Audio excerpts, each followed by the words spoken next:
Hey everyone, this is Swooper, and welcome back to a Target Acquired podcast, your occasional dose of Marvel Crisis Protocol news, strategy, and banter. We're excited to have you with us today, whether you're painting, prepping for your next tournament, or just hanging out. Before we dive in, don't forget to like this episode, hit that subscribe button so you never miss an update, and if you're enjoying our content, consider supporting us over on Patreon. Every little bit of support helps us grow the channel and bring even more awesome content your way. Who do we have with us today? Hey, this is Sean, aka Reynolds Rap. And this is Gary, aka Crossroads. Awesome. Well, it's been a little while. We have gotten back from Adepticon about a week ago? Yeah, just- exactly Yep, a week exactly ago. a week ago. We got back from Adepticon, so I think we should go through everything we did there. Let's go ahead and start with the events because we all participated in basically all of MCP all weekend. So much MCP. It was a lot of MCP. Things that we all played in, not all of us, but we did the GT qualifier. There was the GT itself, timeline, affiliations, and doubles. Let's start with the GT qualifier. That was not what I expected. Yeah, I didn't. I thought there was going to be a cap on the amount of players that were allowed to attend that. Apparently, there was not. No, If there was, we didn't hit it. well, we also we did that tier list for what we thought was going to win by affiliations based off we thought only 64 players were going to be in the qualifier and who would make the cut to the next round. And there was 168 players in that qualifier. That is I think it was outrageous. 150. It was 158 because we were short of 158. 164. Yeah, but 158. still Yeah. the largest MCP event for singles ever held. A lot of people. And I will give massive loads of credit to the judges and everything. Like, I think it was handled very well. Oh, yeah. Huge shout out to the judges for all the stuff they did all weekend. Brian, Nate, Sean, and anyone else that I didn't get a chance to catch your name. But they had massive work. You're talking, so you had 158 players. So you're at 78 tables? Yes. Yeah. 78, 79 tables of terrain out there. That's a lot. Yeah, it was crazy. That is such a lot. That's a massive amount of tables. And we should probably cover that real quick. We took a count of the amount of pieces of terrain on the tables. The lowest I think we saw was 15 pieces, and the highest No, there was an 11. Yeah, there was an 11. Yep. But most of the tables were floating around 18 to 22 pieces of terrain. Yeah, I think the most was like 24 or 26. I think 24 was the most. 24, and then that was the a lot lowest. There wasn't a lot of those low ones, but there was one that was only 11 pieces. Yeah, and the 24 one was a lot of size 1. Yes. A lot of size 1. And, and that's sort of when we originally heard all the changes, we were saying we could see it falling in the 17 to 20 mark. That's what we were banking all of our tables on, was about an average of like 17. Yeah.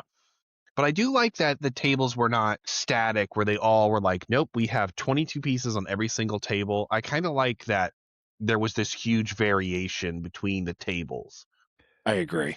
I agree for the most part. The size 4 trucks and that weird hill, if you ever had to play on the weird hill, did make it kind of awkward on certain scenarios depending on what side of the board you're playing on. Yeah, the Apocalypse terrain can be a bit on the difficult side, and the Weapon X has like some weird, things to it.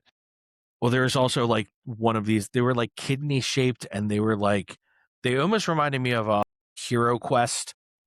Like how it was like, I didn't play on any of those. There was a couple of 3-tiered hills that were full plastic, and they were hard to play on. Yeah, it was really like we had to use like tokens to get models to sit on them and stuff. Like it was not. I don't even remember seeing those. But they were also big. They were very large. They were on all the Wakanda tables. So if you were playing on the Wakanda heavy tables that had all the trees, or if you're playing on the Wakanda table that had the 2 size for I don't know what kind of vehicle that is. Oh, the vibranium hauler. Yes, Yeah. yes. So those were the 2 variations of the Wakanda tables, and then both of them had these hills on them. Oh yeah, I must have just never got those tables. The only one that I like personally do not like is I get rid of the chain link fences. Oh, the Weapon X chain link fence. Yeah. Just the chain link fences in general. I don't really know what we're supposed to count. Or either that or just have it say like a number on it or something because I couldn't figure out what I should count them as because they were so tall. Yeah, I think all of our games we counted them as 2. That's what I think we did as well as we did twos, but they're just like they're so long and they make like that L, so like that perfect little hidey hole for stuff. I Yeah. don't know. I just don't like them. That's the only thing I didn't like. I mean, I will say that I scammed someone with Spider Ham because of that chain link fence because Spider Mhm. Ham was uninteractable behind it, and he was just Right. sitting on a point the whole time. But yeah, it was nice to see like what an official AMG tournament would look like for terrain wise and stuff. So it gave you a good idea of what should we be like striving for or looking for in our tables. So I think we were pretty darn like close in the general area of what we were thinking. 17 was what we were going for. It's kind of in between stuff. But it's nice to know that we can go lower and we can go higher depending on what we want our board to look like. Like some boards will obviously have like a deeper theme and need more pieces. So that's good to know that we can kind of teeter totter and not really have to worry about that. Because I didn't hear anybody at all say one thing about like the terrain on the tables. Now I heard nobody say there wasn't enough or there was too much on either side. Never heard a peep. No, I did No, hear some complaints about some of the pieces, but you're right. No one yeah, I complained mean, about the amount. there Yep. was one game that I played, and I think it was the one that had 24 with all the ones, where like my opponent started getting a little annoyed mainly because it was just hard to put like movement tools around and stuff like that. It's like he kept knocking over the terrain pieces. Yeah, I definitely noticed that. I did have one game with a guy. He had a Malekith, and there was so much terrain on the board. Since there is so much more, the Malekith has like a massive problem as to like being somewhere on the board. Yeah. So like we ended up just agreeing to he had to like move between a Daily Bugle and a apartment building, and the wings are just so huge. So I was like, I have a large base. We just took out my Juggernaut, and we're like, here, we know he's there. And once he gets to a space where he's able to actually fit his model, we'll put Malekith back on the board. But we all know what's going on. Right. Yeah, that's Oh, what we I did see those pieces now that you think about it, but I never played on a single board with those pieces. I'm glad you have Yeah. a picture of them. You know what's really funny? What's in the background of that photo that Gary just shared? right. I played on that board. No, you played on the one right next to it. Oh, Because it's got your money bag from Doubles. yeah. Yeah. But yeah, that's what we had to do on that piece because it was like the token was basically on top of it. So like he was trying to get his Emma to sit on it, and like none of those parts are flat, but they're like big enough for a model. They're just not flat. Right. So we ended up just being like, okay, and I think we put a token there, and we're like, you're there, like it's good enough. Like, I did have a lot of games where we had to like shimmy the terrain around. But it was never ever like an issue with anybody. Everybody was very like good about it where it's like, yeah, I'm fine with that. I'm fine with that. There I was had no like exactly one opponent have a problem with it, saying that AMG laid out the train, so we should not move it. And I'm like, I think they just scattered the train, and they're totally on board with us moving it slightly. it's like almost impossible to set up the terrain anticipating every single way that objectives are placed. Like you're gonna run into that problem. I think it just should be a common courtesy between players that if you have to shift stuff, you have to shift stuff. But like I guess where it could be a problem is like, hey, I have to shift the apartment building, and it basically like you should always shift it the shortest amount of distance. You know what I mean? yeah. Like you can't just shift it to the other side of the board so you get the apartment building as like a blocker and stuff. Yeah, and I was always like, every time I went to move things, Always I'd be like, asked. hey, this is gonna be here. Are you okay? Do you want to just rotate it? Right. And then if I rotate one and it ends up being in my advantage on the one side, we'll do the opposite on the other side. Yeah. Yeah. I think like I said, I didn't have any issues with it, but it did come up like quite often to shift things around just Yeah. because of the way. There's so much variation in My gosh, setups. yeah. How many different crises are there, and like none of them use the same maps anymore. Yeah. So Long Gone or the, what was it? E, C, D, A, B. those are like there was like 5 in the beginning, and then Yeah. they kept adding letters, and they're like, you know what? I think we're done with letters. Um, yeah, but nope. I had a really good time in the qualifier. I had a really good time, of course, all around, but the qualifier was really good. I did not make it. I got my ass whooped really bad. Brotherhood did not do me well. I lost like multiple games because of just pay to flips, like not flipping. And I lost 2 of my games by 1 point for on those like specific things. So it's just like bad luck. I don't think I played bad. I think it was just bad luck. And you guys made the qualifier, correct? I did. Gary and you actually are you are right next to each other in placings. Yeah. Yeah. I did make the qualifier for the GT, though I chose to play timeline because I traveled with that many models for a reason. Right. That would be our next one is, even though Sean did make the GT, we all just, well, not all of us. I decided to take a day, but the other two decided to play in timeline. I did bring my stuff. I just didn't do it, but they did play in the other thing about the qualifier before I go into timeline is I'm super glad we didn't have heats. Yes. Yes. Especially with that amount of players. I think the no heat system, that was my major complaint about last year's event was I hated the heat system. I also had that problem at other events that also ran the heat system. I don't like it. And I loved that we didn't have that and that we had 168 people going at it at one time. I think that's so cool. I think it looks impressive. I think it also like elevates the players that make it to the qualifier even more. It also just adds a level of grandeur to the fact that it's Adepticon, right? You just Yes. feel like you're there for something when it's that Right. many players.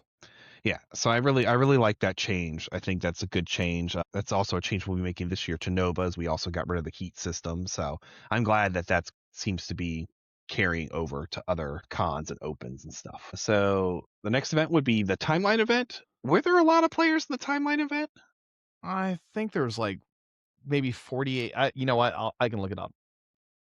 Yeah, because I didn't look up much, and I don't remember seeing like a ton of players because I think you also had an affiliation going on at the same time as well as the league games going on at the same time. So it looked like a lot of players, but I don't think all of them were in timeline. I am trying to find.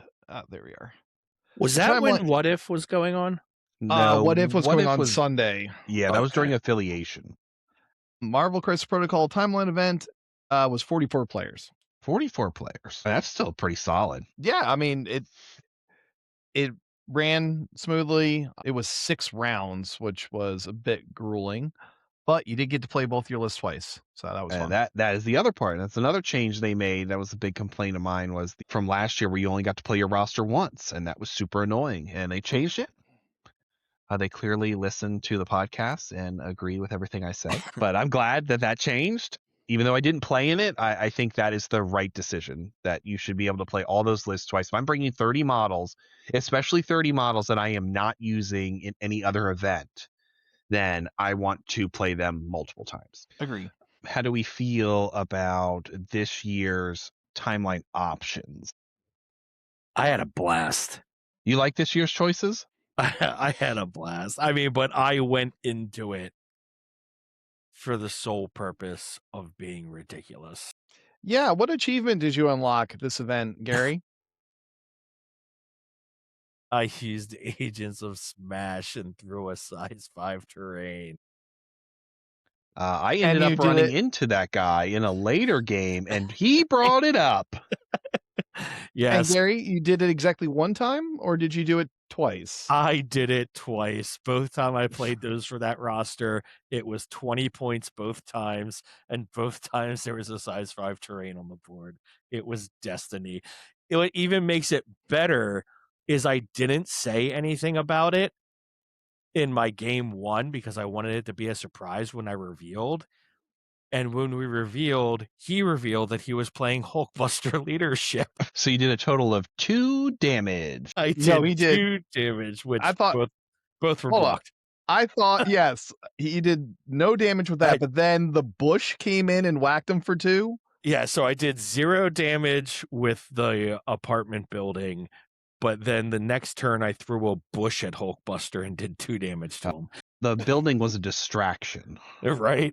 The shrubbery got caught in his, jet vents, and but it was amazing because both times the attack roll after using Agents of Smash, I spiked to the point of getting more successes than initial dice rolled. So I think it was like Smash energized Hulk to a new level.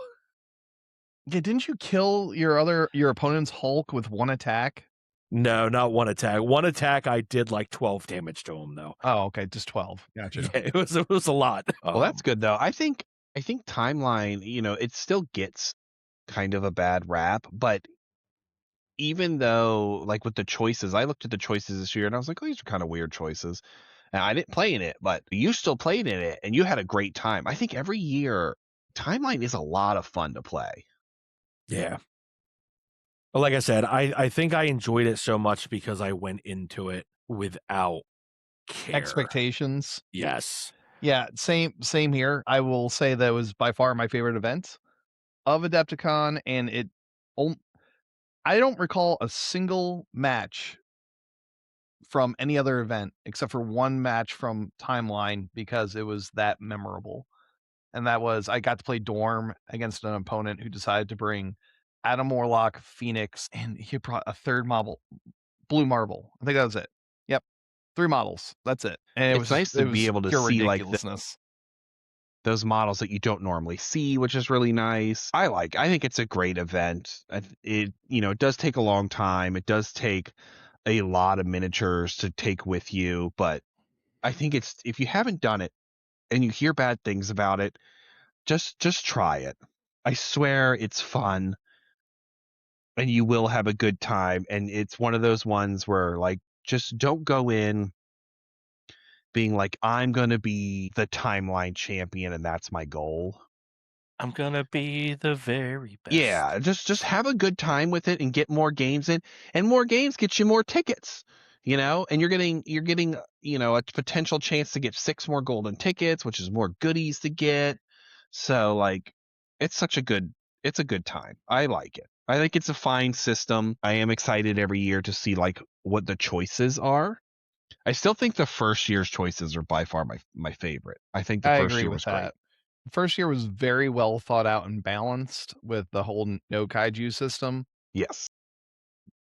This But I year get was that we better than changed last it. year, I think, though. I agree. Even though I didn't play, just by choices wise, I agree. I mean, really the main, like, boogeyman of this one was Defenders and Blue Marvel. Like, and Blue Marvel wasn't even affiliated. Yeah, Blue Marvel wasn't even a defender. Come to think about it, I never actually checked that. Now I wish I had, like, a photographic memory so I can go back in time and see if all of them were affiliated, because I played a lot of games, like, against Defenders with Blue Marvel. Oh, yeah, that could definitely be an easy mistake for someone to make. Yeah. I had some real problems with dealing with Ironmonger in Timeline. I just could not move that guy. Oh my god, like we need like his own episode. God, I love that model. That guy is annoying as shit for a 3. He might truly be better than Zemo in most cases. I think they just do 2 completely separate jobs, but they both excel massively at their jobs. So then definitely you think we'll be continuing to sign up for Timeline? Even though you have to bring 30 models, I think it's still worth it. I might next year, for diversity's sake, not play in the GT, but I'm going to sign up for Timeline. Yeah. Sweet deal. They also had, like, during Timeline, they had multiple days had affiliation going on, but we played in affiliation on Sunday. Me and Gary did. Sean had an earlier flight. But they did run multiples during the weekend, but since Sean was playing in Timeline, he couldn't play in affiliation. I like that it runs multiple times. So It wa just in case. it was run during the doubles, wasn't it? It was during the Was it doubles. doubles and Yeah, it was during the affiliation? doubles and then on Sunday. Right. Those running during timeline. What if? What if it Yeah, was yeah, running during yeah. timeline? That's when it was What if running. we did not play in? I did hear great things about it though, that it was a load of fun, and it seems like a pretty cool idea. So maybe it's worth giving a shot. For affiliation, me and Gary played. I played Brotherhood. Gary played Crime. Um, and I got my butt kicked again. It's like I could not get out of the hole. I got really close to going 3-0. Yeah. It came down to one dice roll. Basically, he had to get 1 point off of me, and he had Rhino with This Is a Robbery, but Rhino only had 4 power. So he basically had 2 attacks to get through 1 damage to then be able to do This Is a Robbery and pick up the point. If he got it, he won. If he didn't get it, I won. He attacked the first time because I was on a scoundrel and he was not. Cover gave me enough to make it through. He attacked me the second time. I managed to defend enough where it was Kingpin, so I could pay the power to reduce it. But then he used Goblin's leadership, so I'd had to re-roll one of my defenses. And it was basically, if I made the roll, I won. If I didn't make it, he won. And unfortunately, I did not make it. Close. Yeah, very, very close game. I mean, it ended like 18-16. Like, it was a very good game. I messed up majorly twice and basically let Electro not only daze Prowler on Prowler's turn, but then let him KO Prowler on Prowler's turn. So yeah, that was definitely Gary's burnout over 4 days of playing MCP, and It definitely was some burn. That's why I took that one day, honestly, for like not to play timeline. I think it makes a difference just taking like maybe that one day. The downside is you're losing tickets, and if you're on the hunt for tickets, you kind of have to play. Yeah. And I think next year what it's going to be is I'm going to play the GT, and if I like lose my first and second game, or first or second game probably, then I'm just going to drop and then chill the rest of the day. I got my butt super kicked by a Web Warriors player. It sucked. It was like the worst matchup for me because I was like, you know what, I have a chance of like coming back and doing all right. And then he's like, I'm playing webs, and I was like, oh no, the affiliation that does what I want to do, but way, way better than I do. You really need to like. I know. I need to play webs. I've been fighting it and resisting it so much. I'm not Web Warriors fan. And I think that's the part that kills me about it. I like Spider-Man, but all the rest of the characters, like I don't really, I could give two shits less about like Ghost Spider. It's like Gwen Stacy should have stayed dead. All right. There's certain things that should have never been touched, and Gwen Stacy should have never came back from the dead. So it sounds like our next battle report, you're playing webs then. Yeah, I know. I need to. They're like my play style. They're right up my alley. I just don't care for the characters that much. That's my only problem. Here we go. I would much rather play other affiliations, but other affiliations don't really fit my play style, or they're awful. Like I would love to play Claw, but he's horrible. So that sucks. I mean, Sentinels, I'll look at Sentinels, and they, of course, when they're on the way, I'll be excited about them. But I think a lot of people are going to be excited. A lot of people are really excited about them. The last event we took part in for this was doubles. Gary and Sean teamed up to play Crime and Dormammu, and me and Wyatt from Nova Protocol teamed up to play Crime. We actually dropped Crime and switched to Defenders last week. Oh, that's right. That's right. Defenders. Yeah. I forgot you switched. It basically sums up to when Blue Marvel's on, it's great. When Blue Marvel's off, it's rough. Yeah. So I can't recall all our games. Most of our opponents were really fun opponents to play with. I can only really recall 2 of the matches, and both those matches were fun. The matches that we lost, though, I do recall it was just Blue Marvel was not rolling dice.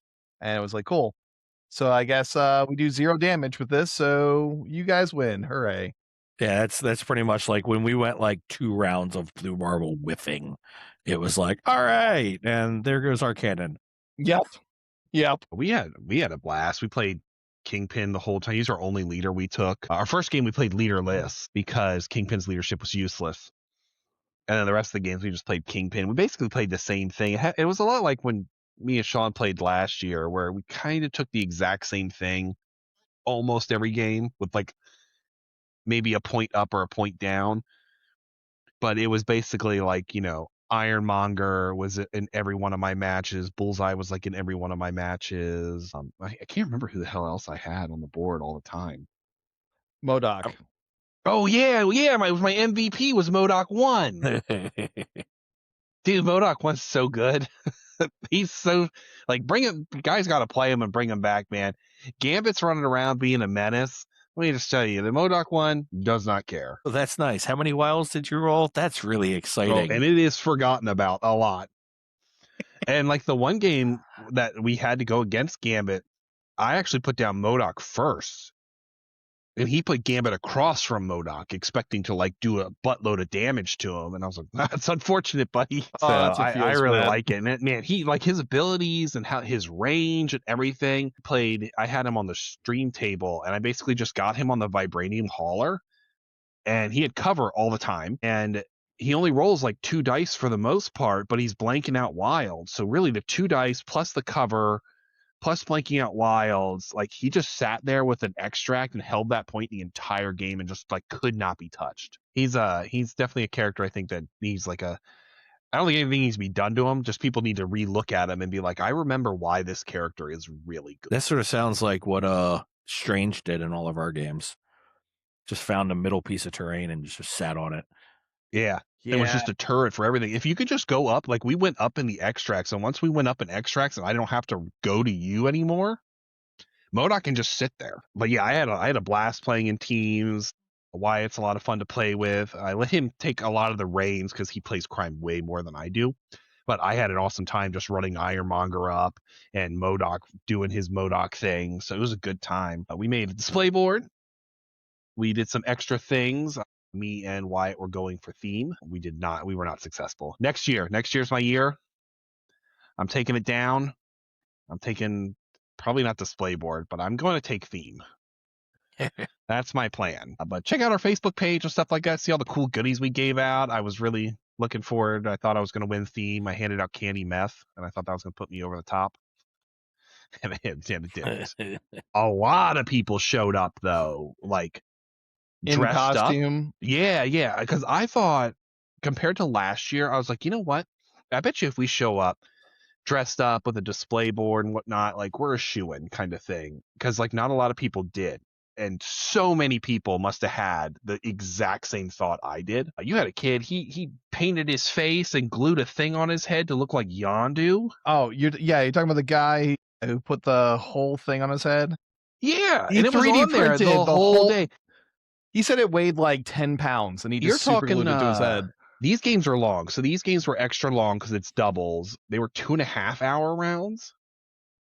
So this went late. So I was going to say, this was guy worse the timeline for me. Yes, this guy has his face painted blue, has this 10-pound weight glued to his bald head.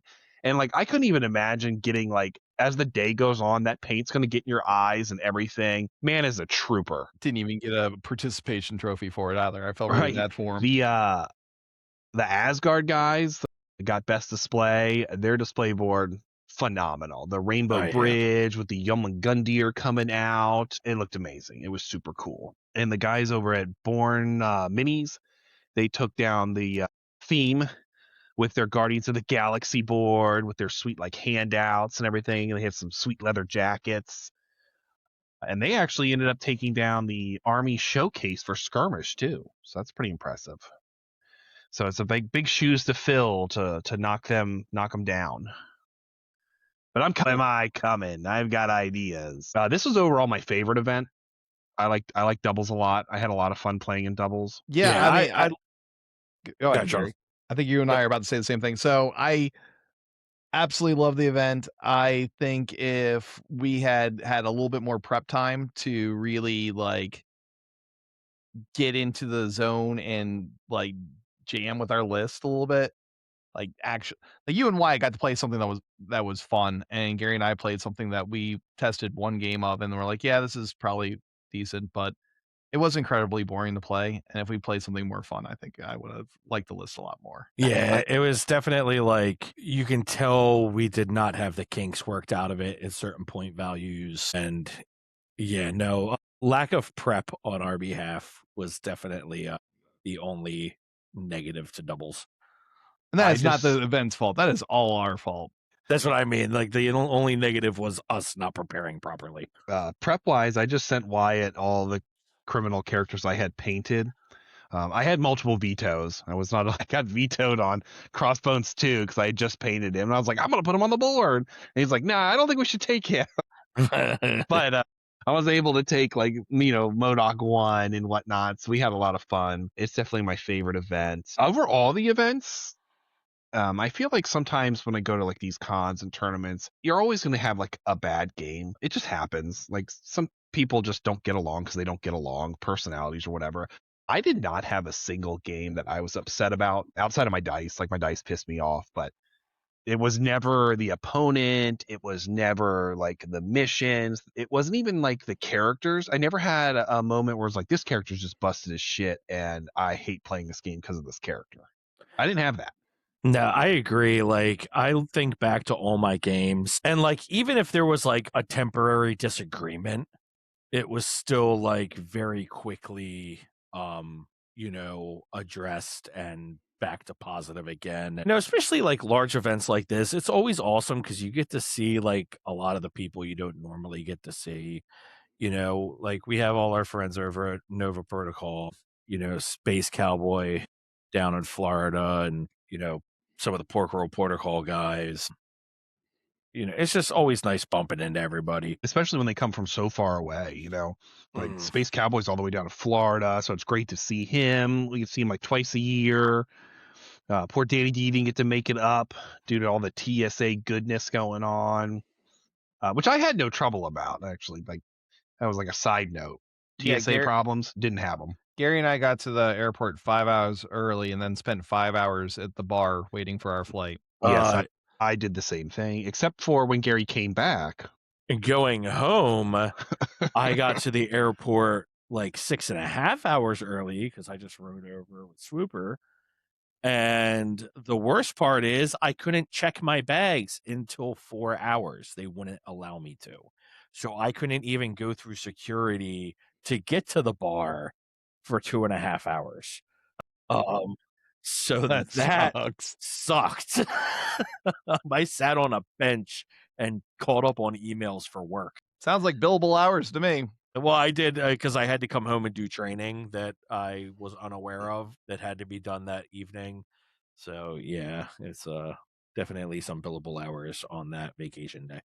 So for the events, Sean said Timeline was his favorite. My favorite's Doubles. What did you think, Gary? I would have to say probably Timeline. It's crazy because I think if I had played in Timeline, I feel like it might have been in the same boat. yeah.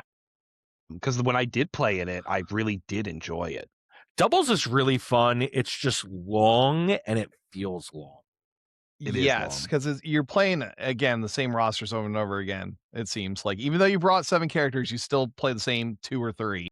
Yeah, and like you're only playing 4 games, so it's not even like at least in Timeline I played 6 different opponents. So like I had a variety of interactions and I played 3 completely different lists twice and like it felt different. Doubles feels really long. Like I think it feels really long because we only get the one break. yeah. And then after that, it's like you're going straight through basically dinner. Well, Yeah, and I also feel like doubles is 2.5 hour long rounds, so it Yes. is an extra hour on every single round. Mm-hmm. yeah. So you're spending a lot more time with your opponents as well, where you're just like, none of our opponents for doubles I recall being unpleasant to deal with. So there's no issues there. It's just 2.5 hour rounds is really long. It's just a long day, but you know what you're in for. Yeah, We've said it before, like, you know what you're signing up for. It's gonna be a long day. Like, I was doing the primers for Nova coming up, and I'm trying to do, like, the round timers, and I'm like, "Shit, man, if a lot of people sign up for some of these, a couple of these days are gonna be pretty long days compared to usual." Another quick thing I'll just shout out about the timeline players. I don't know if this is just part of the fact that you had to have 30 characters in order to play timeline or not, but the players that were playing in timeline had to seem to have a deeper appreciation for the game as a game than any other opponent I played in any other event. Like, they cared about playing MCP. They didn't care about playing this meta roster or just this affiliation that they were really passionate about. They just had a passion for the game itself.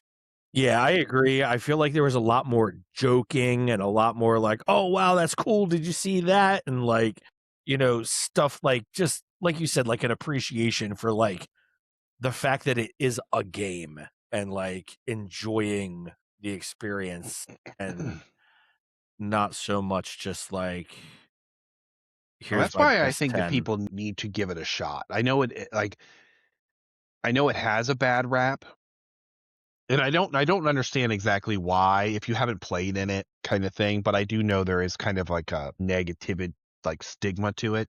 It's so much fun. Play it. Yeah. You're gonna love it. It's so much fun. I mean, and it also takes place the same day as Worlds. Right. So like So you do have to give up something to play in it, but I yeah. have no regrets at all. I am so happy that I played in that over playing in Worlds. Yeah. So those were all of our MCP events for the whole weekend. It was a lot of MCP. Also at this weekend, they gave away, we knew they were going to have the Mephisto Con exclusive. It was assumed that we were going to get some kind of ticket or something in order to get said model, and that maybe possibly we'd be able to get more than one. So much for that. It did not happen.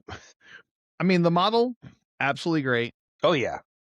We were under the assumption because last year they had the Shatterpoint exclusive model, and the way that that worked is they had a set number of tickets that they had allocated at their storefront each day.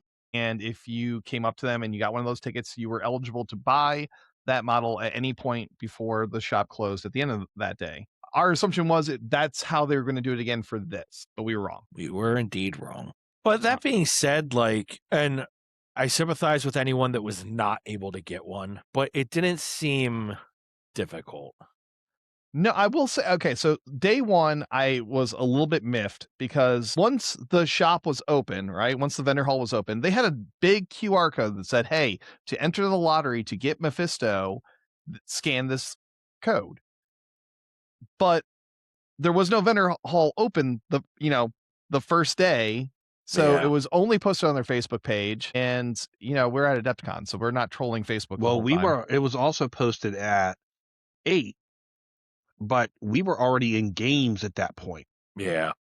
I did bring that up with them. I said that I don't like that. Now, granted, we all got ours eventually through the weekend, and I do think that part. I'm joking. No, don't tie See, this Super. is how emotional he is over this Oh my god, lottery system. Nope. Ooh. But I think because after the first day, like the worry sets in that we're not going to get it. Yeah. I did talk to him about it. I was like, it kind of sucks that you guys are doing this at like such a weird time. 8 o'clock's a weird time because that's when we have to be over here for events. We're getting ready to get started into stuff. Like we don't really have a lot of time to run over to the hall or to be, fucking around with Facebook and stuff like that. In the end, though, it worked out fine. Me and Gary got ours. I think we all got them the next day, no problem.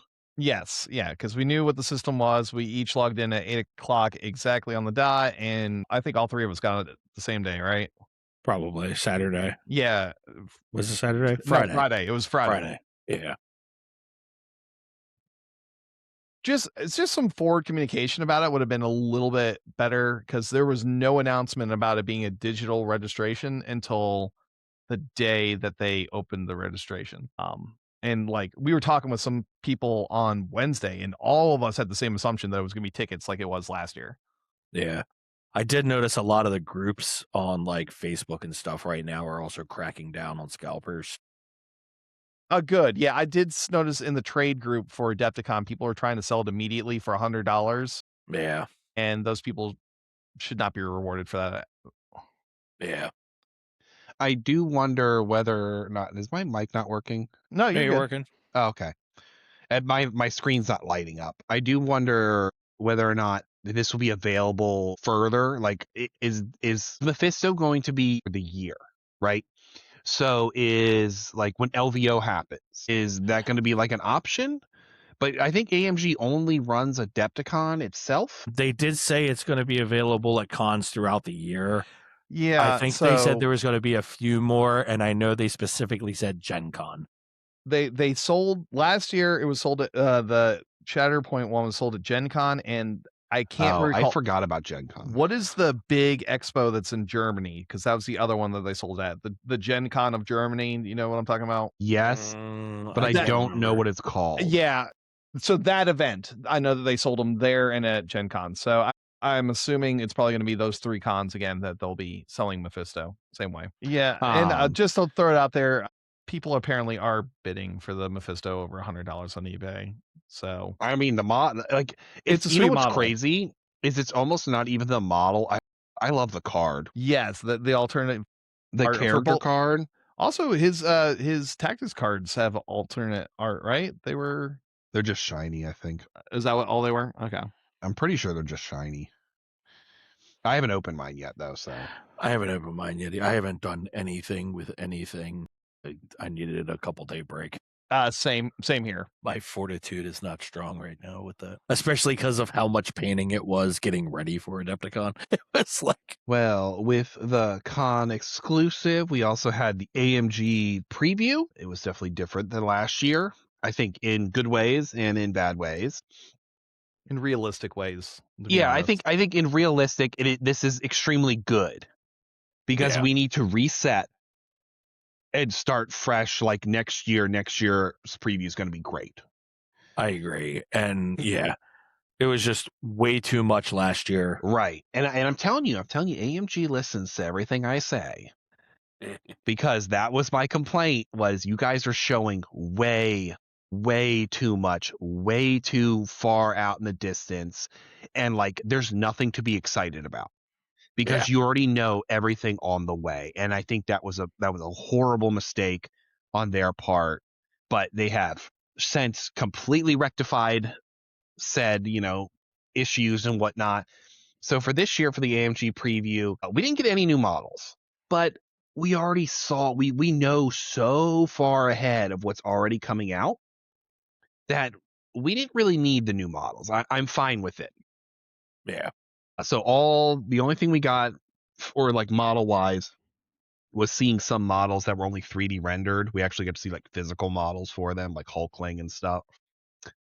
Info that we did get though, we did get info on 3 new affiliations on the way. We knew that Leader was going to lead an affiliation. I assumed that was going to be Cabal.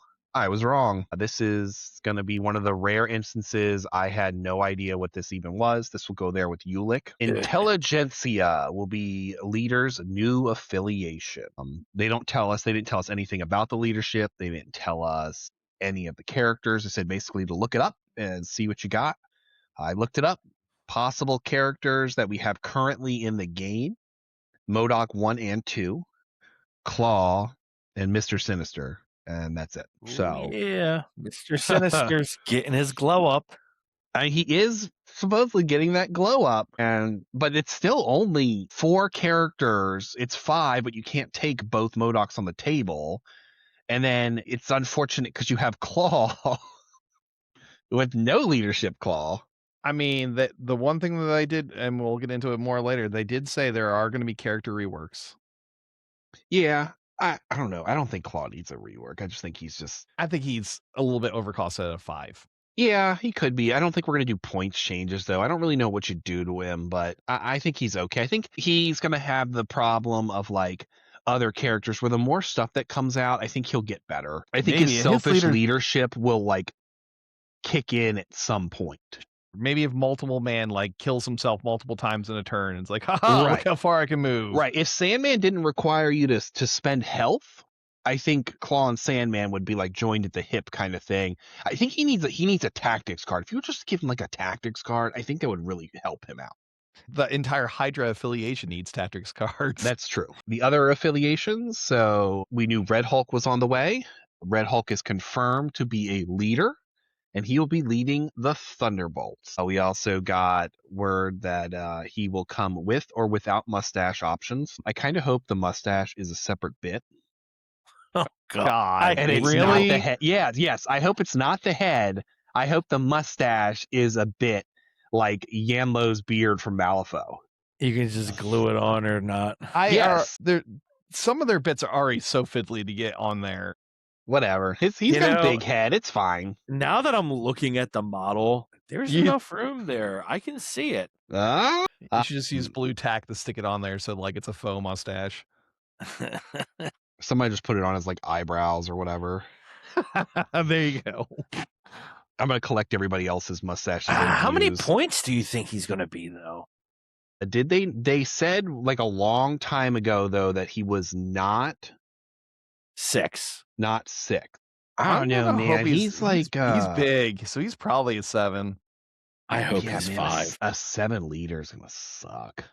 I mean, we have Adam Warlock that just came out, and he's a but Adam Warlock has like a ton of little characters to go with him. Yeah.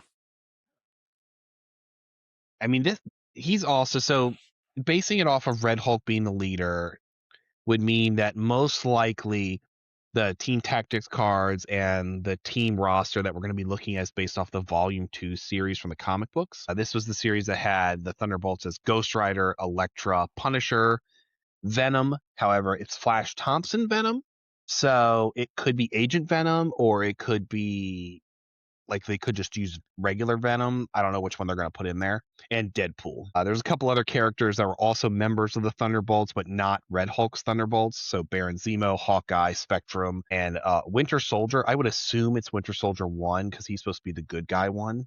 That's going to be a cool affiliation, though. It does have like, it's unfortunate that like, I hope Punisher's on that list of glow-ups. Yeah, I hope so. I wonder if that's going to be one of those affiliations that like ends up getting like. Well, so like if you go back all the way to Volume 1 of Thunderbolts, there are a lot of people who were Thunderbolts at one point or another. Yeah, like I'm looking through the list now, and there's a lot of people. There is, but there's a lot of people that also like just don't exist in the game. Yeah. Atlas is on almost every single team of Thunderbolts, but he's not even in the game. There are a lot of characters that also were pretending to be other characters. So there's the Thunderbolts team where Green Goblin is Iron Patriot, where Scorpion is Venom, Songbird is Miss Marvel. So it's like, it depends on like what they decide to do with it. Yeah. Are they going to take the Winter Guard approach, which I hope we don't, because I don't like that. Tony Stark is Cobalt Man. Yeah, I don't want to do all that stuff. But it makes it interesting for like more characters to come out, because it's like, man, if we're going to do Thunderbolts is really cool because you have Red Hulk leader, but later on we could get Iron Patriot Norman Osborn leader, or Citizen V Baron Zemo leader. Jack-O-Lantern was in it. Oh, well, he's on the way, so he will be a part of it. Yeah. And then our last new affiliation, we learned that Onslaught will have his own affiliation. They said nothing about it. I would just assume this is a card or a Dormammu situation. Yeah, I would expect it's like a Dorm situation. Yeah. It'll probably be a card, though, because they've all been cards, basically, except for Dorm. Yeah, I'm kind of tired of them being cards. Or they can be cards, just don't take up card slots. Yeah. Yeah. If Red Hulk's going to be a 7, Onslaught better be an 8. He should be really highly costed. He should be. So it'll be interesting where they put him. I'm really hoping Red Hulk's a 5. He's so big, but I guess so is I mean, Rhino's a 4, Ironmonger's a 3. Ironmonger's a 3, you're right. I was trying to think. Abomination's a 5, and he's about the same size, so yeah, he could be a 5. In the preview, we also got horribly blurry pictures of the Sentinel character cards. They were impossible to read. Impossible. They were I don't bad. even think like we were pretty far in the back too. I don't even think up front. I think they were just blurry in general and very, very hard to read. All the pictures on the Facebook groups and stuff were super hard to read. But we eventually got a clearer picture of them. They're pretty good. I think they're going to be pretty cool, and they're going to do a lot of work. So they gave us the Sentinel character cards. We got Nimrod the Hunter. I don't know what I thought he was going to be like points wise. 5 is fine. I was expecting him to be more for some reason, but I think 5 is fine. He's pretty beefy. He has lots of cool abilities. The Sentinel's new like jam is basically to hand out root and spend root to do other things, which I think is a really cool mechanic. He also has like a really cool ability now to add dice to his defenses, but he's like the Borg is what I'm going to describe it as, where his resistance builds. So every time you use it off the same character, it adds another die from the attack. So that's pretty cool. I don't know how often it's going to come up though. I mean, he has to be flush with power for it to really come up. Well, the problem is it's in the turn. It's not in the round.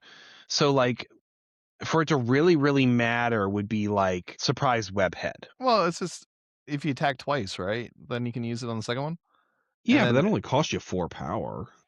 And then technically on a Siege of Darkness turn, I guess you could spend it That's a what I third mean. time. It's like surprise webhead because all the attacks have to go into him versus like Siege of another character Darkness, they around don't him, have yeah. to go into him. But he seems really cool. Solid defenses, solid attacks. Oh, the other thing that Sentinels are like hot on is stopping healing. Yeah, the degeneration. Yes, that is super cool. I love that they have like this kind of theme to their abilities and stuff. So like the anti-healing and like the anti-power kind of thing are just like draining is really cool with them. Yeah, it is sort of like when you fight them, you have to manage your resources really well. Yes. With Nimrod, you are also getting Bastion, and he is also really cool. Has a lot of the same things where it's like the degeneration to stop the healing, hands out root a lot, and I like his leadership. Now, His leadership is cool. It's cool. Is it gonna be good? Is a different like. I feel like it's one of those ones where I read, I'm like, this sounds really, really cool. I'll play it, and I'm like, this thing like doesn't do enough. Yeah, it's weird. It's a sap. Yeah, but like an extra sap, you know. So he has Operation Zero Tolerance. So when an allied character makes an attack, if the defender would gain power from damage dealt by that attack, the defender gains 1 less. If the defender has a greater cost than the attacker, you gain 2 less, which is pretty cool. Problem is Because you're playing Sentinels, so you're probably going to have equal to or greater threat than your opponent most of the time. I don't know, man. Not necessarily. The 2 that we're getting to are, I think, very good. And I think the prime splash for Sentinels, you're going to spend a card for nanotechnology to make someone a Sentinel. And you're going to make Gambit a Sentinel. Oh, I forgot that they had that card. Completely. Yes, because then you have the other card that is going to turn your shields into wilds. Yeah. Yeah. Yeah. That's a thing. Does it give anything else really cool? When your allies that are non-grunts are dazed or KO'd, you can actually choose an enemy model and they will gain root and suffer a damage for just 1 point, which is really cool. Just little chip, and to hand out more root for other stuff later. Because you have characters like the Prime Sentinels, which will be coming in the new Crisis card kits. 3-point Sentinels. And they spend root to do things, which is really cool. So I can take root off of my opponent to do something and then put root back onto my opponent. So they're really neat. You'll be able to take 2 of them just like you are with the Mark IVs. They're nice and cheap, 3-point cheap, which is great. I don't care for the guy one, the model. I think he looks goofy. He looks like Whiplash from like Iron Man. And then we are also getting Omega Sentinel. Holy crap. Yeah, Mega Sentinel's great. Yeah. I think Omega Sentinel gets splashed. Yeah, for sure. Especially, he just got a lot of text on that card. Yeah. I mean, long mover, 3/3 He's 7 health, has charge, has like all this crazy thing to shift her defenses around to basically add 2 defense to almost every type of attack except for Mystic, where she can re-roll 2 of her defense. No, reroll 2 of her attack. Okay, yeah. So Oh she my has like gosh. the added physical defense, the added energy defense, and then like the last one is just like the attack mode, basically. Right. So then you add that on top of Bastion's like leadership, which her basic attack has suppression. So for each wild, you lose a power, and you will not gain a power from the damage because of Bastion's thing. She can choose physical or energy on her attack types for both of her attacks. Her spender throws size 4s for no trigger, just throws them. She is pretty good. Yeah, has a charge. She also gets to interact when she interacts with secure. She can just re-roll 2 dice. Yep, great for pay to flips. Yeah, Well, pay to so flips you for just killing run you her this around the season. board doing pay to flips for you. Yeah, she's really good. And thinking about it more, Bastion's leadership, when you have a spam of root going out, might make it harder, Oh, even yeah. better. Yeah. They definitely like work together really well. I think this might be the first leadership that really makes you like they all have the same kind of ability kind of thing. And it all works together to make that affiliation powerful. It's like, you know what? Apocalypse is the other option there. Because like you play Apocalypse and everything just works so well with each other, but that's because you're handing out the Horseman cards.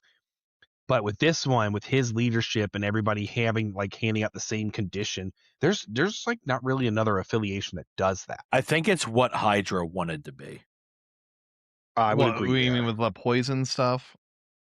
With like Probably. yeah, with like status conditions and stuff. Like I do think these new characters, though, even though we just got the cool buff on the Mark IVs, I think the Mark IVs are now getting played. Nah, yeah, I'm pretty sure the Mark IVs are there as these are my other characters in my 10. Yeah, I think it's going to be hard to justify putting in a Mark IV these when are you my are like, all other right, well, Sentinels. I'm playing Bastion, I'm playing Prime Sentinels, I'm playing Omega Sentinel. You're gonna play Nimrod. You might have to play Cassandra Nova because I think in order to play one of the cards, She has to be in there. yeah, you have to have Cassandra Nova to play Efficient Machines, which is the one that turns your shields into wilds. You have to have Cassandra Nova. But you know, she also has sap power. Right, so she fits in with the rest of them, which is crazy because she came out so long ago. But yeah, I'm super excited for this affiliation to get a glow up. I think the models are really cool. I think God, Nimrod and Bastion look amazing. Oh, and biokinesis. Just choose an enemy within 3, gains root and slow. Oh yeah. I haven't played her in so long. One complaint, I don't know why we called the little 3-threat sentinels Prime Sentinels.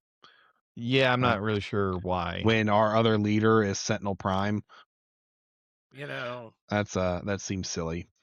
But whatever. This is a big change from the roadmap for last year. Like I said, all we got were just a couple of these reveals and some new leaderships and stuff without actually telling us anything outside of, hey, more affiliations are coming, which we all knew were going to come. I kind of am concerned about Havoc coming out. He's not too far away, and we did not say he's a leader for X Factor. That's true. And that's super concerning. I really, really hope we do not lump X Factor into X-Men. That would suck. yeah. Because, like, if X-Force is going to be a separate thing, X Factor should be a separate thing. And it's crazy because we have Multiple Man and Havoc both coming out. Both are potential leaders for X Factor. So that's a scary, scary thing to think about for me because I really, really like X Factor. Well, we'll just have to wait and see on that one. I know. I really hope that I am wrong. Other things we got, this didn't happen during it did happen during the preview. I think they showed it too, but during the qualifier, we were actually given a Jubilee card. Much like last year, we were given the Phoenix card ahead of time. This year, they gave us the Jubilee card. She's awesome. She has a solid character card for like what she is. I do like that they keep on adding in downsides to 2 threats. I think that's kind of a neat little design space. Yeah, I definitely agree. I think it works with her too. I called it so long ago she was going to hand out stun. I was like, I knew she had to be a 2 threat. She was going to hand out stun. I was on it, man. I'm telling you, they're listening to me. Well, all right. So go ahead and say right now, next year Legion Gungans. Just say it out loud so that way Yeah, we get it. yeah, that'll be the end of our preview. Was we didn't get Gungans this year again. No, we got Mandalorians. I love the Wolverine ability that she has, that if she's just within 2 of Wolverine can bodyguard for her. I think that's super cool. Not only that, It's James Logan Howlett, not which is right. Yeah. any of them. Yeah. So Weapon X or Logan can all do it. I like that she just has her basic little, I mean, it's range 4 energy attack on a 2. Yeah. That's pretty good. And you It's a take little it's a little farther than I thought it was going to be God honest. Agreed. I think 4 is very far. The one that gets me about it is like I try to compare it to some other characters, like people who have range 4, and all I can think of is like Punisher's machine gun can only go range 3. Yeah. I mean, And that drives me nuts. Isn't Rocket range 5 and he's a 2? Yes, but like he has a gun. Okay. So I feel like Rocket's gun couldn't go range 5 versus like Jubilee's fireworks generally don't go very far from her. Yeah, like everything I'm thinking about, like in the cartoons and stuff, it was I always guess like she did hit the close. Sentinel in the face with them, so I guess she can make them go far. But I I think- just don't feel wasn't like she- it happens. is she being picked up at that point? I think though? there's like multiple times, but a Yeah. 4 does seem pretty far for her. But it is still like, I think it's pretty good. I think it's all good. I love the character art on the card. I'm glad we didn't go with the vampire version. That would have been stupid. She should get a tactics card for Dracula. I was about to say for Dracula. Yes, where she gets like she almost gets like the Wolverine special power, but it's for Dracula. That would be something neat. Rapid fire on her spender. Her spender's a little expensive, but I mean, if you get rapid fire on a 6-die attack, that ain't bad. No. 2 threat? Yeah, I mean, Yeah, the rapid fire is a bit rough on a wild hit, but wild hits. She's not a that 2. horrible on a 6-die. If it was on the 4-die, having the stun with the 2 triggers is kind of rough. But like you said, she's a 2. So what else did we get? We also got the announcement. Oh, go ahead.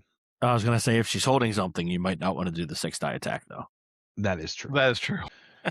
But we also got the new board games are on the way. They were announced before Adepticon, but they went over and we got to see extra models for the new board game coming out, the Marvel Alliance beat 'em up board game. We get to see 3 different versions.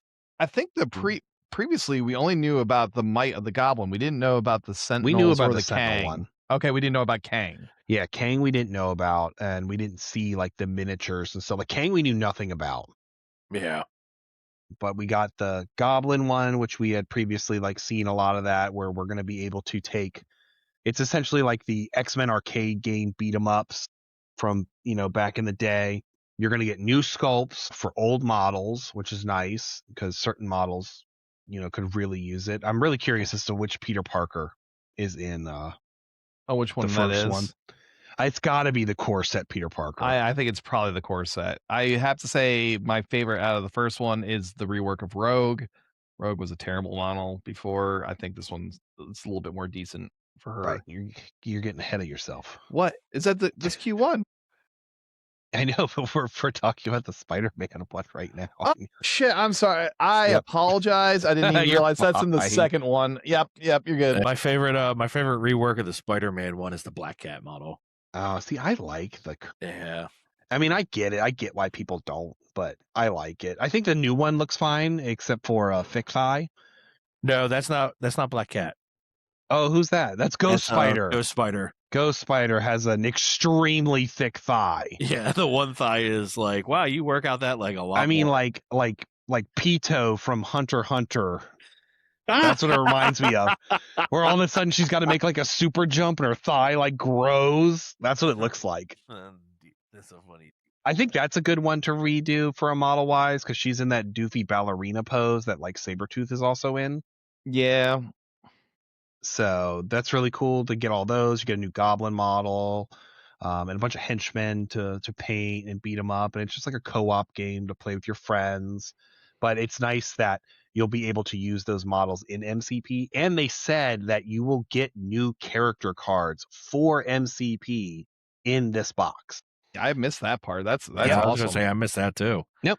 They said that all the boxes are coming with the character cards for MCP. So if they got like reworked or have new artwork or anything, they'll be in that box.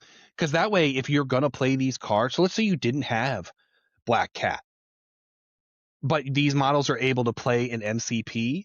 What are you supposed to do if you don't have the character card? Yeah. So they will be in all of the boxes.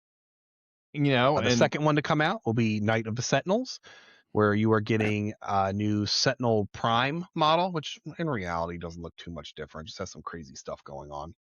I don't mind the tentacle like It's hoses okay. thing, It's just whatever that is. yeah. I mean, what can you do? What can you do with it? Yeah, You know? I mean, yes, exactly. Now, granted, the tentacle thing is how I thought Sentinels should have always worked, where Sentinels should have had Infinity Gems, but their Infinity Gems were upgrades. That'd be cool. Oh, that'd Right. be, And yeah. all Sentinels started off at like a base cost of like 3, because you were always going to give them upgrades. Like you would never take them boring. And as you added on upgrades, it would increase their cost, but it would also add superpowers to them. That's how I think Sentinels should have worked. Or like different attacks or Right. Well, that's the thing is like if you took the tentacles, you know, you had like the pull abilities and like the throw abilities, but you could also take like the overgenerated plasma coils or something. You know, you could do like other things because there's a lot of Sentinels that have a lot of different abilities. And it's funny because I played a guy or I ran into a guy. I can't remember if it was the Army Showcase or at some point or whatever, but had the exact same idea, and I was like, oh my god, that's what I thought too. Like that's how they should have worked. So if he's listening, I don't remember your name because I'm horrible at them. So, but shout out to you for having the same great idea. You're also, I think you're going to get the Prime Sentinels are in that box as well. So you're Yep. going to get alternate sculpts for the Prime Sentinels. And the Omega, right? I don't know if the Omega's in that one or Yeah, not. she's in it. Oh, okay. Then you're going to get alternates for all of them. Yeah, you get one Sentinel Prime, 2 of the Prime Sentinels, and then the Omega. Oh, okay. Sweet deal. And then with that one, you're getting Gambit, Rogue, Cyclops, and Wolverine. All pretty good sculpts. I think they're all good sculpts. Rogue is granted, this is painted by a professional, but it looks better because Rogue's face is busted. OG Rogue. Yeah, OG Rogue's face is busted, and this new Rogue definitely looks a lot better. The Gambit is cool looking, however, the original Gambit I think is way better. I mean, it's hard to beat those cards, right? Right, that's the thing. It's like not having the cards being thrown. It's really hard to be like, this is a different sculpt. Wolverine. And then Scott and Wolverine are almost exactly the same, but still look really cool. My problem with the Wolverine is the same problem I have with the current Wolverine, which is you will lose your claws eventually. Really? I never had a problem with the Wolverine ones. So they're not like honey badgers where they fall off the second you touch honey them. badgers are bad. But just I've just had opponents that, you know, shove their miles into it and it's like, oh well, that's gone. But I like Scott's, even though Scott is almost like the pose is different, but it is still very similar. I really like Cyclops' pose. Cyclops' pose gives him more of like that quintessential hero's pose. Right. You know? It's a very leader pose. Yeah. The third box that they showed off was something, I don't remember what it was called, but I'm going to say like Kang Dynasty or whatever. Once in Future Kang. That's what it is.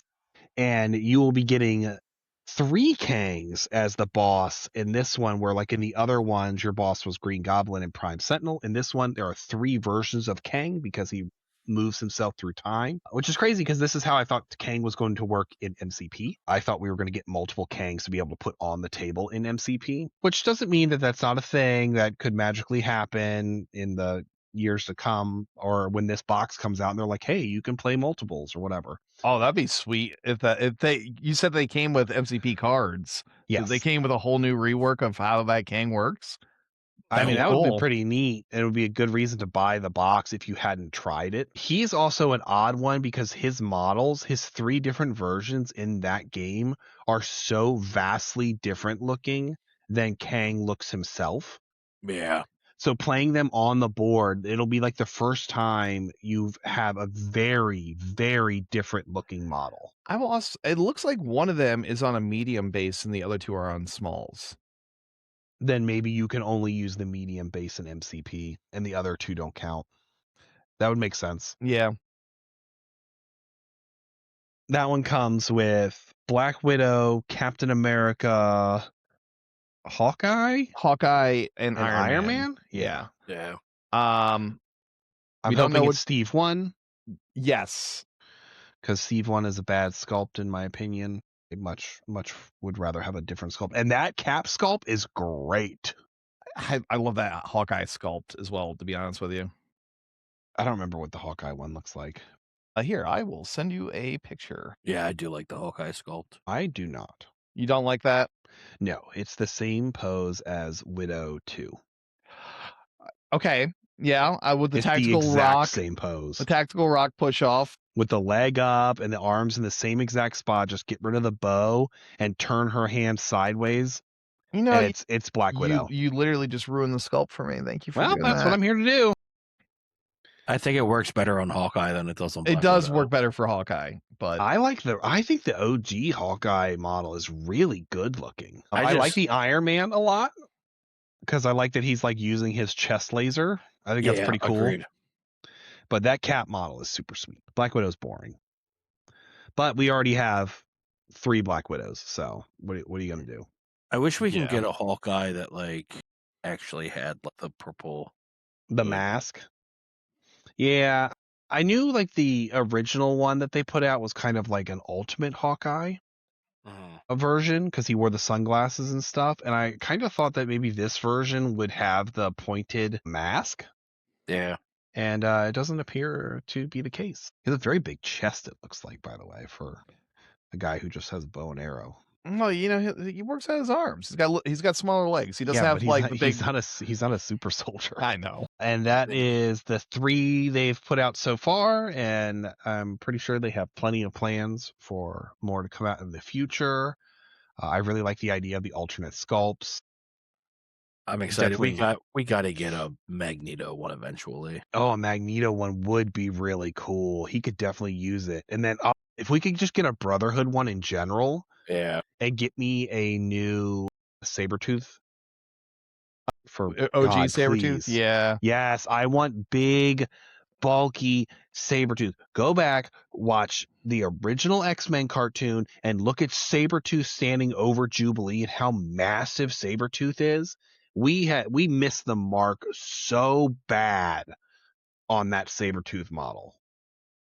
The only thing that makes me feel like that might be a little bit is because we have the X-Men and the Attack of the Sentinels. Yeah, but I could still see it. Like, people love mutants and whatnot, so we just have, because if you do Magneto as the bad guy, then the next box just has Professor X and Nightcrawler and Jean Grey and Colossus or something like that. Yeah, Yeah. exactly. There's so many mutants. Iceman. One other cool thing to point out about these board games is they are all compatible with each other once you buy them. They're Right. technically, so you can mix and match your scenarios between them once you buy multiple boxes of this. Yep. So you can have X-Men fighting the Goblin.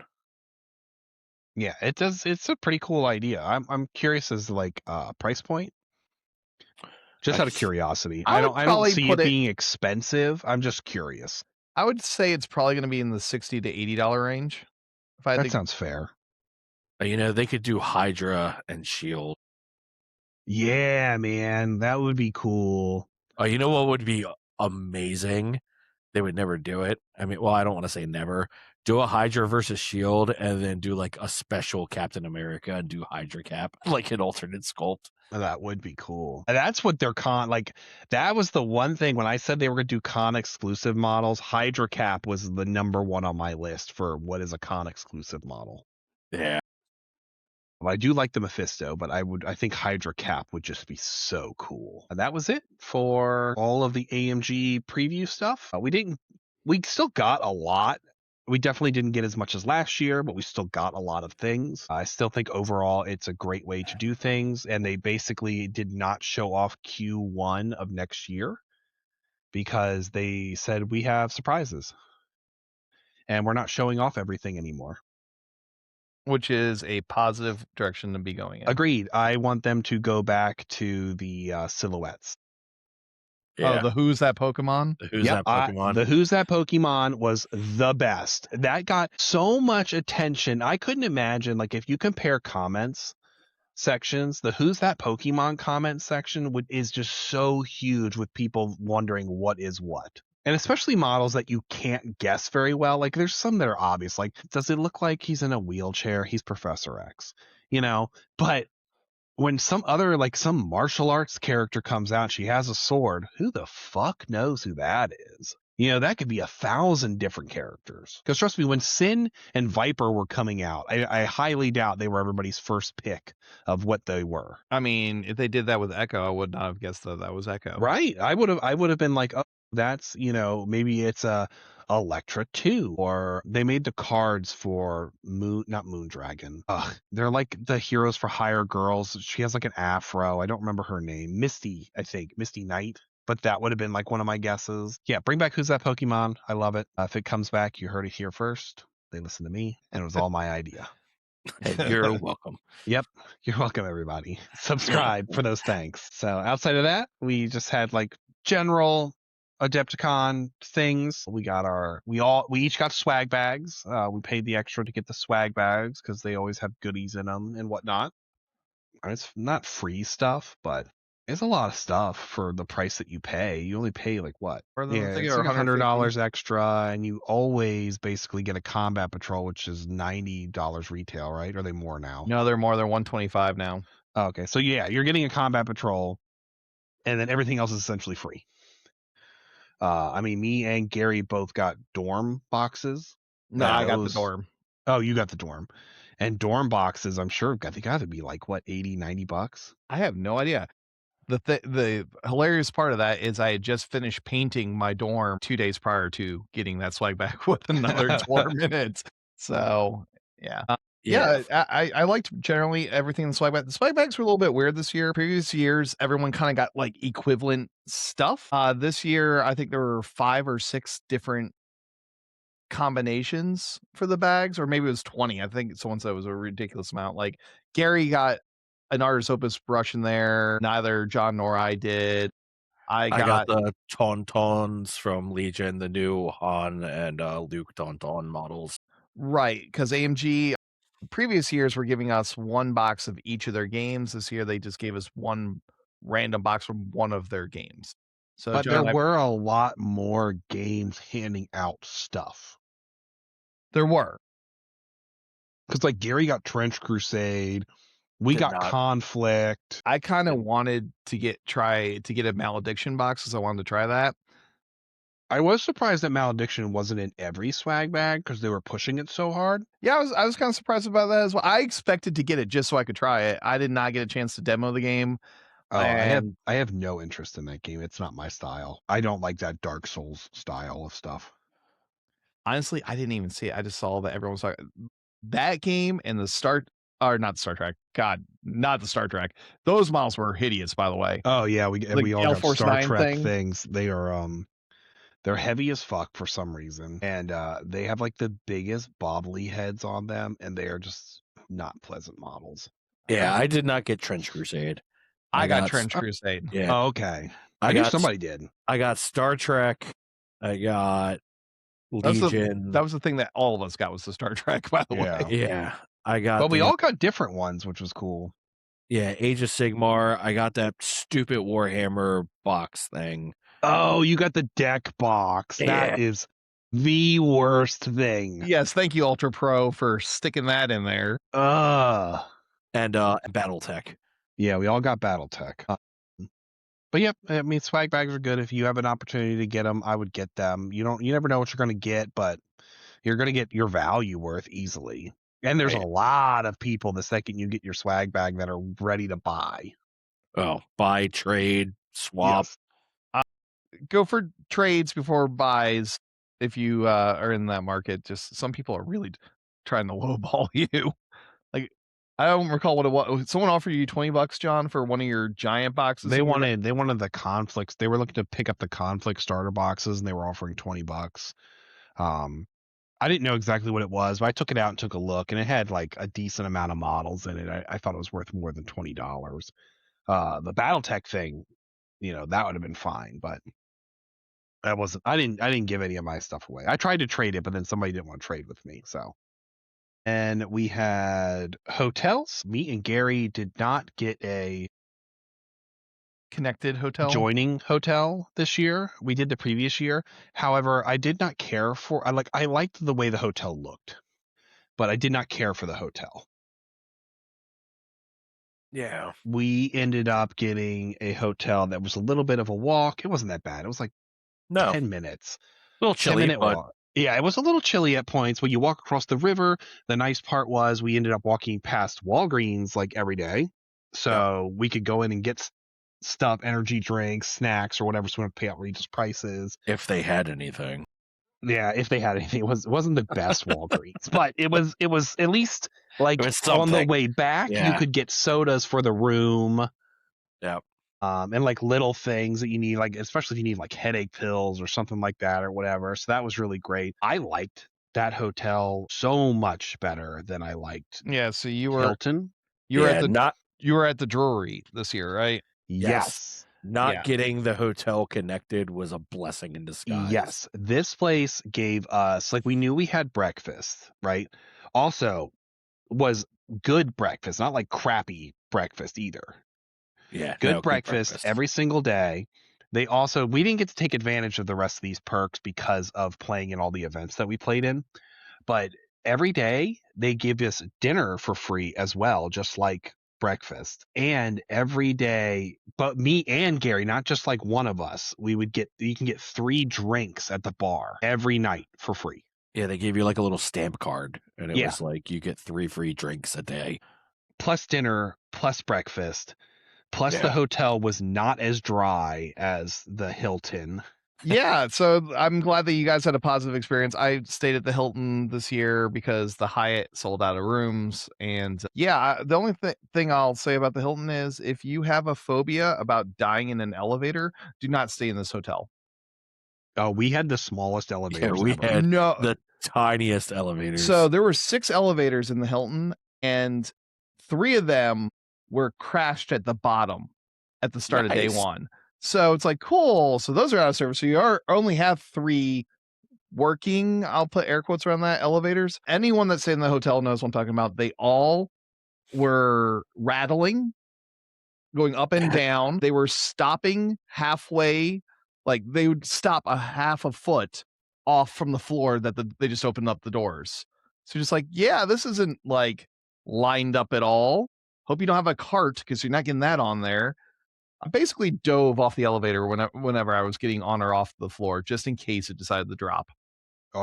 Like if it was me and Gary and we had our cases, you could fit like one more person in there. Yeah, it was tiny. It was like they were very, very small elevators. Like the size of a handicapped porta-john. They didn't make you think they were going to fall down the shaft at all times though, right? No. If we got stuck, we'd probably wish we'd. Yeah. They're very tiny. But yeah, I really like that hotel. I would not, in all honesty, I would almost give up being connected to stay at the same place again. That is high praises. Yeah, no, I really didn't like I thought the Hilton looked really nice. It looks like a John Wick hotel, which is really cool. But that place was so dry for me. And it just killed my sinuses so bad. Now, granted, Milwaukee in general kills my sinuses. Yeah. but the Hilton was bad. No, and the walk's not bad. And like at first, I was like, "Oh man, I'm not going to be able to like go back in the room between game," But like there It never wasn't came up. much time. Yeah, there was never a time where it was like, "Oh, man, like I really need to run back to the room." Like it's just I took my backpack and carried anything I needed. And the day that like I did timeline or I didn't do timeline and I wandered around, I had plenty of time to run back, get stuff. And I forgot something one time. I still had plenty of time to run back to the hotel, get it, and not be a big problem. Yeah, But I yeah, mean, it I was really only like liked a it. 5-10 minute walk for you guys. Yeah. It wasn't a long yeah, it walk. wasn't bad No, it at all, wasn't a long walk at all. and it was straight. Like it was just straight Yes. down a road. So the second time you found out where it was straight. Yeah. Yeah, well, I mean, we knew it was straight, but we like taking the scenic route. But sometimes people like going from point A to point B without looking around the town. I'm glad that Adepticon did move to Milwaukee. I don't care for Milwaukee. Yeah, I mean, it's just a strange town. We What a commented. weird city. It's a city that closes at 9 on the weekdays. So if you are in events Wednesday or Thursday, good luck finding food late at night. Basically, your only options are the hotel bars. The other problem too is that like every single one of their places that is open serves the exact same food. The exact You don't same you don't food. like fried cheese curds and I pickles do, and but burgers? like, holy shit, man, I don't understand how you can have 4 restaurants right next to each other and they all serve the exact same burger, the exact same chicken sandwich, and the exact same cheese curds. Like, it's crazy that that's like a thing that they're like, "This is great." No, and the only other options was what the hell is that place? The market, the street thing that you walk through with all Yes. the giant food court. The 3rd Street Market, I think is what it was called. Yeah, so that has like a variety of stuff in it, But but it was it's a little expensive. pricey. Yeah, it was very And expensive. the wait lines are kind of long Yeah, for it what also they took have me for you. 6 hours to get a hot dog. Right. Yeah. Now, what's crazy though is in the convention center itself, their food options 1,000 times better than last year. Yeah, and Yes. not ridiculously expensive. No, I mean, not for a ridiculously convention. expensive. There was a lot of food that we didn't even see on the first floor that when I walked around that one day, I was like, "Oh shit, there's a lot more food down here." Also, the lines were never outrageous. I don't know how we managed that. Yeah, So last year, I feel like we only had like 3 food vendors in the convention center, and this That year might have it been what it felt like, was. yeah. Well, that's all I can remember is 3. This year, I could probably say there's at least 20. Yeah, there was a lot of options, which was really good. And like they had a ramen shop. I went to this ramen shop, I think like 3 or 4 times. And it's just like a pop-up tent ramen shop, and they basically are just like boiling water and making it, but hot damn, was it good. And it like hit right. the spot after like talking all day and everything. It was really good. And if you get lucky, you might get free ramen. Yeah, and if people don't pick up their ramen, you get free ramen like Gary does because he's got that horseshoe up his ass somewhere. What? Someone didn't pick up their ramen, so they're like, "Would you like a second ramen?" Yeah. Yeah, that's exactly what happened. Gary, why do you? Yeah, all right, only Gary can get away with that. I walked up, and it's so funny because like John went up and got his, and then like 45 seconds later, they called my name, and I walked up, and she was like, "Hey, this person didn't pick his up, and it's been 15 minutes, so we technically have to throw it away now. Would you just like the free ramen?" And I was like, "Sure." They must have waited. They must have seen, the larger gentleman, and was like, "Oh, Yep. he'd probably Yeah, give him this guy ramen." needs a second helping. I put it in the middle of the judges' table and let them fight over it. Oh, that one boy, he got it. He was quick. Yeah, he's like, "It's mine." I said, "I don't know a fair way of doing this, so I'm just going to put it on the table and walk away. But I got this for free, and I don't want it. So Merry Christmas." And I set it on the table, and before it even got on the table, he was up out of his chair reaching for it. He heard free and he heard ramen. He's out of his chair, huh? Well, I'm still glad it's in Milwaukee. I'm glad we don't have the 2 hotel system. Everything about the con being in Milwaukee is great. The convention center is fantastic. The spaces are so huge. I don't really ever feel like we're even that crowded. Like even walking around the vendor hall and in the hallways, I never felt like it was packed. You know, like Gen Con felt like packed and you like couldn't walk. I never felt like I ever had that. So I think it's just big enough to like do everything. And man, I walked around that one day and I looked at everything. There is so much going on that you do not see because we're playing in events going on in this convention center. It's crazy. But it's super fun. If you like miniature games, if you're listening to us, of course you do. Adepticon is definitely the one to go to. I think if you have like one con you can travel to or go to with your buddies and stuff, Adepticon is the one to go to. Or Nova. Nova is a really good one because we'll be there and we are running MCP. So that will also be another really great option. Benefit of Nova, though, is Nova has food and it's always open food. Oh, a little bit of technical difficulties. Swooper's internet decided that it did not want to play along. So this is just Reynolds Rep and Crossroads. But yeah, Milwaukee, definitely a glow up for Adepticon. Adepticon still gets better every year. Really makes it exciting for the next year. And looking forward to it. So just quick upcoming tag events. So we have the Richmond Open. You want to talk a little bit about that, Reynolds Rep? Sure. So we have the Richmond Open coming up May 1st through the 3rd. We will be streaming the GT events. So we will not be TOing this one. We will simply be doing event coverage. But if you're out there, come on out and say hi. Like talking to people. And if you have preferences on being on the stream, you can also, we take bribes. That's all. Then we Oh, go ahead. I was going to say that we have ATC coming up in June. Yep, that will be June 26th to the 28th. We'll be doing a singles event and a doubles event. If you look at it right now, the primer may say that it is a GT event. It is a GT sized event. We did talk a little bit to the events team at AMG. Unfortunately, there's only so many GTs that they can host in a year. So this one will just be a 64 player singles event. Ignore the GT on the primer part. We will update that as soon as possible. And then, Gary, why don't you tell them about the last event that we have coming up? Yeah, so I think one of the ones that we're most proud of this year, Nova 2026, Labor Day weekend. That's September 2nd through 6th. Washington, D.C. We are running the Marvel Crisis Protocol at Nova. So Target Acquired Games will be doing all of the events for Marvel Crisis Protocol. We will be moving to a single heat grand tournament, 64 players, and then a top 8 cut on Sunday. We're also running affiliation battles. We're also running a doubles tournament.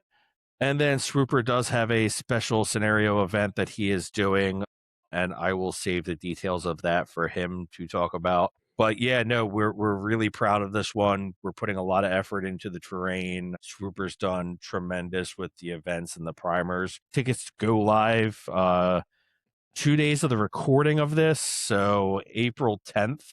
So hopefully you already picked up your tickets by the time you actually hear this. And special note, this one is an official AMG GT. Yes, this is a GT, which means if you win Nova, you get straight to Worlds in Adepticon. So you won't, assuming they do it the same way going forward, you won't have to play in the qualifier at Adepticon. So we plan on having an amazing time out there. The local meta is fantastic. We have a lot of competitive players here. So yeah, would love to have everyone out, fill it up, and it should be a really great time. All right, so want to give a massive shout out to our amazing Patreon supporters. So y'all, the real MVPs, helping keep Target Acquired Game rolling strong. Every battle report, every podcast, every live stream, it's all possible because of your support. So whether you're here for the action, the strategy, just to hear us geek out, thank you for being part of the crew. You're not just subscribers, you're teammates in this wild ride. So if you haven't joined yet, head on over to the Patreon, be a part of the squad that makes it all happen.